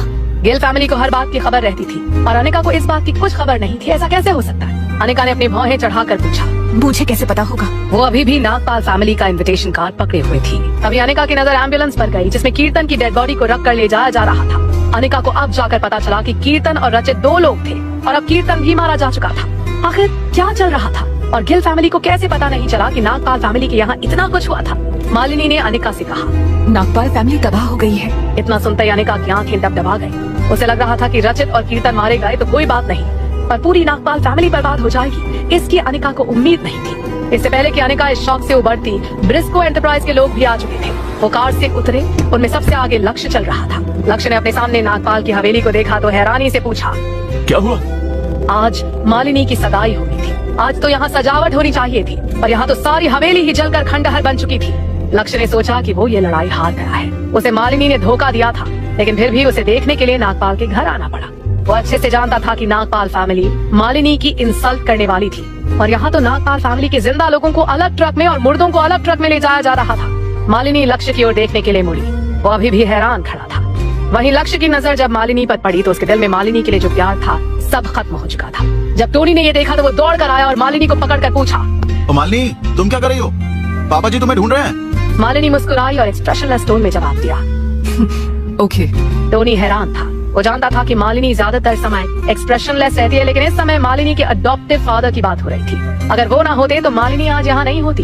टोनी ने मालिनी को समझाने की पूरी कोशिश की। और मुझे पता है तुम गलत सोच रही हो और मैं ये भी जानता हूँ कि रचित कोई अच्छा इंसान नहीं है, लेकिन तुमको समझना चाहिए अच्छे घर की लड़कियाँ किसी से भी शादी नहीं कर सकती। फिर उसने गहरी सांस लेकर आगे कहा, तो देखो चिंता मत करो, अगर नागपाल फैमिली तुम्हारे साथ कुछ भी गलत करेगी तो तुम मुझे बताना। अगर रचित तुम्हें धमकाने की हिम्मत करेगा तो मैं उसे छोड़ूंगा नहीं। टोनी टोकस फैमिली के उन लोगों में से एक था जो मालिनी की सबसे ज्यादा परवाह करते थे। हालांकि जब मालिनी ने टोनी की ओर देखा तो उसके एक्सप्रेशन अभी भी वैसे के वैसे ही थे। टोनी को देखकर मालिनी ने जवाब दिया, अब मुझे कोई तंग नहीं करेगा, रचित मर चुका है। क्या रजत फिर से मर गया? टोनी को कुछ समझ में नहीं आ रहा था। थोड़ी देर बाद मालिनी ने उससे फिर कहा, टोनी, हम लोग काफी करीब हैं, लेकिन मैं तुम्हें एक सलाह देना चाहूंगी। फैमिली में हमेशा भले बने रहने का कोई फायदा नहीं। इतने दिनों से जो शख्स ब्रिस्को एंटरप्राइज में आ रहा था वो रचित नहीं, उसका जुड़वा भाई कीर्तन था। मुझे नहीं पता कि तुम्हें पता है या नहीं, पर मैं अच्छी से जानती हूँ कि उसे हमारी सारी जानकारी थी। इतना कहकर मालिनी ने फिर से लक्ष्य की तरफ देखा। मालिनी के इतना कहते ही एक पल में वहाँ का सारा माहौल ही अजीब सा हो गया। टोनी कुछ बोल नहीं पा रहा था, जैसे कि उसके गले में कुछ फंस गया हो। मालिनी को पता चल गया था कि उसके दिमाग में क्या चल रहा था, लेकिन क्या किया जा सकता था? टोकस फैमिली में अक्ल की कमी थी और अगर उन्हें लीड करने वाला कोई और नहीं मिला तो पूरी टोकस फैमिली बर्बाद हो जाएगी। टोनी ने तुरंत बात बदलते हुए पूछा, वैसे नागपाल फैमिली के साथ क्या चल रहा है? नागपाल फैमिली के साथ इतनी बड़ी बात हो गई, लेकिन ब्रिस्को एंटरप्राइज को इसकी कोई जानकारी नहीं थी। उन्हें अभी तक पता नहीं चल पाया था कि नागपाल फैमिली के लोगों को ट्रकों में भरकर क्यों ले जाया जा रहा था। आर्मी ने भी इस खबर पर रोक लगा दी थी। पुलिस जनता को ये नहीं बता सकी कि नागपाल फैमिली देश के साथ गद्दारी में शामिल थी। वो जनता को ये भी नहीं बता सके कि नागपाल फैमिली ने सेंसिटिव इन्फॉर्मेशन लीक की है, क्योंकि इससे हंगामा हो सकता था। आर्मी ने यूपी पुलिस की तरफ से एक स्टेटमेंट दिलवा दिया कि यूपी पुलिस ने नागपाल फैमिली को गिरफ्तार किया है क्योंकि पुलिस बुरी ताकतों का सफाया करना चाहती है। पुलिस पिछले साल से नागपाल फैमिली पर नजर रख रही थी। कुछ देर बाद लक्ष्य को भी पता चला कि नागपाल फैमिली पूरी तरह से बर्बाद हो चुकी है। ये खबर सुनकर वो बहुत खुश था। 4 बड़े परिवारों में नागपाल फैमिली के पास सबसे ताकतवर अंडरग्राउंड आर्मी थी।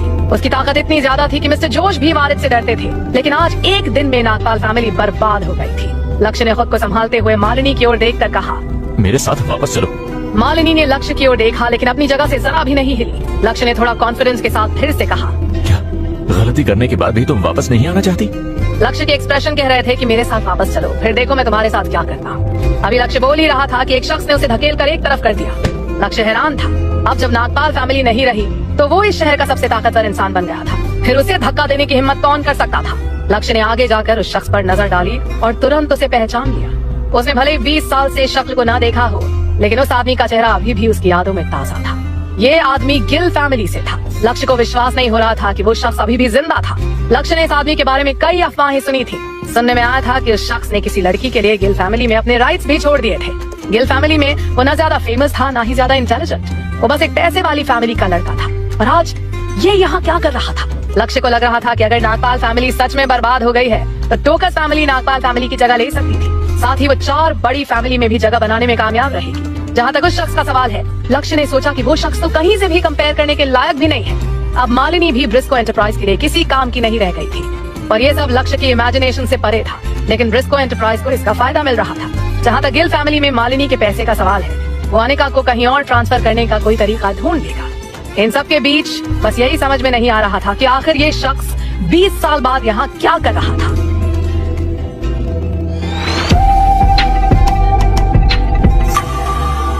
वो शख्स की जगह अगर कोई और होता तो शायद लक्ष्य को इसमें थोड़ी भी दिलचस्पी नहीं होती। पर ये शख्स भले ही किसी लायक ना हो, पर उसे नजरअंदाज नहीं किया जा सकता था। लक्ष्य ने उससे पूछा, तुम क्या करना चाहते हो? क्या तुम मुझे छेड़ने की कोशिश कर रहे हो? लेकिन किसी को उम्मीद नहीं थी कि ध्रुव के पापा लक्ष्य को पूरी तरह से नजरअंदाज कर देंगे। जैसे कि उसकी आवाज कान तक पहुंची ना हो, ध्रुव के पापा मालिनी के पास जाकर बोले, चलो चले। मालिनी हैरान थी, लेकिन फिर भी उसने बिना किसी हिचकिचाहट के सिर हिला दिया। वो अब तक समझ गई थी कि ध्रुव के पापा बहुत पावरफुल थे। उनके लेवल की पर्सनालिटी लक्ष्य जैसे किसी इंसान को इस लायक भी नहीं समझती कि दोबारा एक नजर देख भी ले। अब टोकस फैमिली से मालिनी को कोई खतरा न हो, इसका एक ही तरीका था कि वो चुपचाप ध्रुव के पापा के साथ चली जाए। अंकल, अब ध्रुव कैसा है? क्या ध्रुव ठीक है? जवाब में ध्रुव के पापा ने कहा, उसकी हालत अभी भी ठीक नहीं है। डॉक्टर ने कहा। ध्रुव के पापा एक पल के लिए रुके और बोलना बंद किया। ऐसे बात करते करते बीच में रुकने से मालिनी का दिल बैठ गया। मालिनी को डर लग रहा था कि ध्रुव के साथ कुछ बुरा ना हुआ हो। मालिनी ने पूछा, डॉक्टर ने क्या कहा? मालिनी की आवाज में चिंता थी। उसे देखकर लग रहा था कि कहीं वो टूट न जाए। ध्रुव के पापा ने जानबूझकर मालिनी को समझाते हुए कहा, उन्होंने कहा कि ध्रुव को देखभाल की जरूरत है। साथ ही डॉक्टर ने कहा है कि अगर उसकी देखभाल कोई तुम्हारी उम्र की लड़की करेगी तो अच्छा होगा। मैं एक कमजोर बूढ़ा आदमी हूँ और मैं उसकी अच्छी तरह से देखभाल नहीं कर सकता। शायद इसीलिए डॉक्टर ने ऐसा कहा होगा। ये सुनकर मालिनी के चेहरे के एक्सप्रेशन चेंज हो गए। उसे विश्वास नहीं हो रहा था कि ध्रुव के पापा अभी भी इतने बच्चे हैं। लेकिन अगले पल मालिनी को लगा कि ध्रुव के पापा उसे कंफर्टेबल करने के लिए इस तरह का मजाक कर रहे हैं, तो उसे कुछ अच्छा लगा। जवाब में मालिनी ने मुस्कुरा कर कहा, तो ठीक है अंकल, मैं हॉस्पिटल चली जाऊंगी। मुझे पता चला कि तुम दोनों एक ही कॉलेज में पढ़ते थे, क्या ये सच है? ध्रुव के पापा मालिनी से बात करते हुए चले जा रहे थे। लक्ष्य अकेला खड़ा मालिनी को ध्रुव के पापा के साथ बातें करते जाता देखता रह गया। वो मालिनी को अच्छे से जानता था और उसे पता था कि अब मालिनी ब्रिस्को एंटरप्राइज में वापस नहीं लौटेगी। और लक्ष्य को अभी तक भरोसा नहीं हो रहा था कि ध्रुव के पापा ने उसे इस तरह से इग्नोर किया था। उसकी समझ में नहीं आ रहा था कि आखिर ये शख्स खुद को क्या समझता है। लक्ष्य को नाराज करने पर पूरी गिल फैमिली को भी उससे डरना चाहिए। पापा जी, जब टोनी ने देखा कि मालिनी चली गई है तो वो तुरंत अपने पापा से पूछने के लिए उसके पास आ गया। इस समय लक्ष्य का चेहरा पीला पड़ चुका था, लेकिन जल्द ही वो थोड़ा मुस्कुराया और उसे लगा कि चीजें इंटरेस्टिंग होने लगी हैं। उसे नजरअंदाज कर दिया गया। अब जब नागपाल फैमिली तबाह हो गई थी तो ब्रिस्को एंटरप्राइज अगले 4 बड़े परिवारों में से एक होगा। लक्ष्य ने टोनी से कहा, तैयार हो जाओ। इतना कहकर लक्ष्य हंस दिया और फिर आगे बोला, चलो गिल फैमिली के घर चलते हैं। वो देखना चाहता था कि जब गिल फैमिली के लोगों को पता चलेगा कि 20 साल पहले छोड़ दिया गया बेटा वापस आ गया है तो उनके चेहरे पर किस तरह के एक्सप्रेशंस होंगे। उधर गिल फैमिली की हवेली पर नागपाल फैमिली ने गिल फैमिली को अपनी पार्टी में इनवाइट नहीं किया था। इस एक गलती ने पूरी नागपाल फैमिली को तबाह कर दिया था। अभी तक गिल फैमिली को इस बारे में पता नहीं था। इससे पहले कि लोग इस शौक से ऊपर उठ पाते कि ध्रुव गिल फैमिली के वारिस की रेस में है, एक नई मुसीबत 20 साल बाद वापस आ गई थी। लक्ष्य गिल फैमिली की हवेली में उनसे मिलने आया था। लक्ष्य की बात सुनकर हरी गिल चौंक कर बैठ गया। हरी गिल के चेहरे पर 12 बजे थे। उसने फिर से पूछा, तुमने क्या कहा? वो वापस आ गया है? लक्ष्य को उसकी शक्ल देखकर पता चल रहा था कि हरी गिल उससे झूठ नहीं बोल रहा था। उसे सच में पता नहीं था कि वो वापस आ गया है। लक्ष्य ने कहा, क्या तुम्हें अभी भी पता नहीं चला? लक्ष्य जानता था कि हरी गिल ब्रिस्को एंटरप्राइज के ओनर से झूठ बोलने की हिम्मत नहीं करेगा। कहीं ऐसा तो नहीं कि ध्रुव के पापा अभी गिल फैमिली में वापस ही ना लौटे हो। इतना सोचते ही लक्ष्य ने गुस्से से मन ही मन कहा, कमा इंसान जो अभी गिल फैमिली में वापस भी नहीं लौटा है, उसने मेरी बेइज्जती करने की कोशिश की। उसके दिल में गुस्से की आग धधक रही थी। थोड़ी देर बाद हरी गिल ने बताया, मैं सच में नहीं जानता। हमने उससे तभी सारे कॉन्टैक्ट तोड़ दिए थे और तब से हमने उससे कभी कोई बात नहीं की। मैंने सुना है कि वो विदेश में रहकर वही खुद को डेवलप कर रहा है ना? हरी गिल उस शख्स को छोटा दिखाने की हिम्मत नहीं कर रहा था। पिछली बार जब ध्रुव वापस आया था तो उसने गिल फैमिली को एक बड़ा सबक सिखाया था। तब पूरी गिल फैमिली ध्रुव की ताकत से डर गई थी। भले ही उसके पापा एक फिसड्डी इंसान रहे हों, पर फिर भी गिल फैमिली को उन्हें इज्जत देनी चाहिए, क्योंकि उनका लड़का ध्रुव मैकलिस्टर क्लब का फाउंडर था। इसलिए ताकत में ध्रुव किसी से कम नहीं था। लक्ष्य ने टेबल को अपनी उंगलियों से बजाते हुए कहा, चलो कोई बात नहीं, मैं आज तुमको 2 बातें बताने आया हूँ। पहले एक बात बताओ, क्या तुम मैकलिस्टर क्लब के बारे में जानते हो? बेशक हरी गिल जानता था। मैकलिस्टर क्लब गिल फैमिली का प्राइड था। हालांकि इसका गिल फैमिली के किसी मेंबर से कोई लेना देना नहीं था, लेकिन जब लक्ष्य ने उस क्लब का नाम लिया तो हरी को भी थोड़ा घमंड तो होना ही था। चाहे माहौल बनाना हो या इन्वेस्टमेंट अट्रैक्ट करना हो, मैकलिस्टर क्लब का नाम ही काफी था। ध्रुव के जाने के बाद गिल फैमिली के लोग भी आपस में बात कर रहे थे कि ध्रुव से पूछ लें कि क्या उन्हें भी क्लब की डायमंड मेंबरशिप मिल सकती है। आखिरकार सभी लोग गिल फैमिली के थे। अगर ध्रुव मान जाता तो गिल फैमिली और भी ज्यादा ताकतवर हो जाती। हरी गिल ने कुछ घमंड के साथ कहा, ऑफ कोर्स मुझे पता है। हरी गिल की बात सुनकर लक्ष्य को समझ में आ गया कि हरी गिल को कोई जानकारी नहीं है। लक्ष्य ने समझाते हुए कहा, तुम्हें शायद पता नहीं कि मैकलिस्टर क्लब अब किसी काम का नहीं रहा। न उसकी रेपुटेशन रही, न ही कोई औकात। सही कहें तो ऐसे समझ लो कि इस तरह का कोई क्लब अब एग्जिस्ट ही नहीं करता है। हरी गिल हैरान था। गिल फैमिली की रेपुटेशन ऐसे ही खत्म हो गई? क्या हुआ? हरी गिल ने कांपती आवाज में पूछा। लक्ष्य ने जानबूझकर कहा, उन्होंने नागपाल फैमिली को नाराज कर दिया था। नागपाल फैमिली ने पूरे मैकलिस्टर क्लब को मिटा दिया है। साथ ही नागपाल फैमिली भी अब खत्म हो गई है, जिसमें मिस्टर जॉश और ध्रुव का हाथ हो सकता है। मुझे अभी ठीक से पता नहीं कि नागपाल को किसने बर्बाद किया है, पर लगता है कि गिल फैमिली के लोग स्मार्ट हैं। हरी गिल समझ गया कि लक्ष्य क्या कहने यहाँ आया था और उसने अनजान बनते हुए कहा, ये अफसोस की बात है। ध्रुव बहुत लापरवाह है। मैकलिस्टर क्लब को बर्बाद नहीं होना था। लक्ष्य मुस्कुराया और फिर कहा, जैसा कि मैंने कहा, नागपाल फैमिली भी तबाह हो गई है। अब केवल ब्रिस्को एंटरप्राइज ही है जो 4 बड़ी फैमिलीज में से एक बन जाएगा और हम एक क्लब बनाएंगे जो मैकलिस्टर क्लब की तुलना में ज्यादा इन्फ्लुएंशियल और ज्यादा ताकतवर बैकग्राउंड वाला होगा। इतना कहकर लक्ष्य ने हरी गिल को देखकर कहा, ऑफ कोर्स इसमें टाइम लगेगा, हम अभी तैयारी ही कर रहे हैं। मैं बस जानना चाहता हूँ कि क्या तुम इसमें इंटरेस्टेड हो? लक्ष्य ने मुस्कुराते हुए हरी गिल से पूछा। मैकलिस्टर क्लब ताकतवर बन रहा था, लेकिन हरी गिल जानता था कि ध्रुव कितना भी कोशिश क्यों ना कर ले, मैकलिस्टर क्लब देर सवेर ढह ही जाएगा। इसलिए उसने लक्ष्य से कहा, हाँ बिल्कुल, मैं इंटरेस्टेड हूँ। अब लक्ष्य ने उसे अपनी तरफ से इनवाइट किया था तो हरी गिल कैसे मना कर सकता था। उसके हाँ सुनने के बाद लक्ष्य ने कहा, तो ठीक है। इतना कहकर लक्ष्य ने आगे कहा, तुम अच्छी तरह से जानते हो कि तुम्हारी फैमिली में किसी और की बजाय मैं तुम्हारे पास क्यों आया हूँ। हरी गिल ने तुरंत सिर हिलाया और कहा, डोंट वरी। वैसे कांग्रेचुलेशंस, ब्रिस्को एंटरप्राइज बहुत आगे जाने वाला है, इसीलिए अभी एडवांस में बधाई।